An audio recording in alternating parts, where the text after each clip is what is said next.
Hey everyone, this is Tim from Your Six Tech. Today in this video, I'm going to show you how to fix when your PlayStation 4 freezes and it boots to a black screen, and this is really easy to fix. So sometimes I can't hold down the power button to turn off my PlayStation 4 when it freezes, so I actually have to turn it around.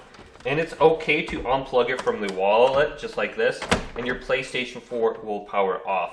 Then wait about a minute and then plug it back in. Now go ahead and press the power button on the PlayStation 4. And the PlayStation 4 should turn on. Now, if it indefinitely loads, what we could try is launching it into the safe mode. So I can see my PlayStation 4 is turning on. Now, when you plug in your PlayStation 4 again, you're going to get this screen. It says checking the system storage, and after the check is complete, everything should be fine.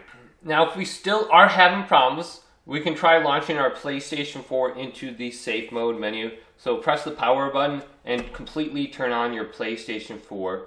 Then you want to try holding down the power button right here and completely turn off your PS4. So when this blue light stops blinking and it turns white, I'm going to hold down the power button. Alright, so I can see the color on my light bar has changed to like a white. Let's hold down the power button. We will hear one beep, and then about 5-10 seconds later we will hear another beep. And this is an indication it's turning off. Then grab a USB cable and plug in your controller. We will need this to operate the safe mode menu. Now with your PlayStation 4 completely turned off, go back to the power button and hold this down. We will hear one beep, and then about 5-10 seconds later we will hear another beep.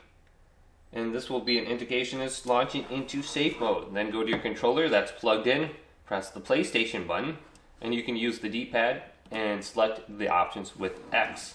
Now under here, there's numerous things that we can try to fix our PlayStation 4. Now we can go on down to option number 3, update system software, and we can go to update using internet and just apply a fresh copy of the system software. Then we can go on down to option number 5, rebuild database. It says it may take a few hours, but in my experience only takes about 5 to 10 minutes.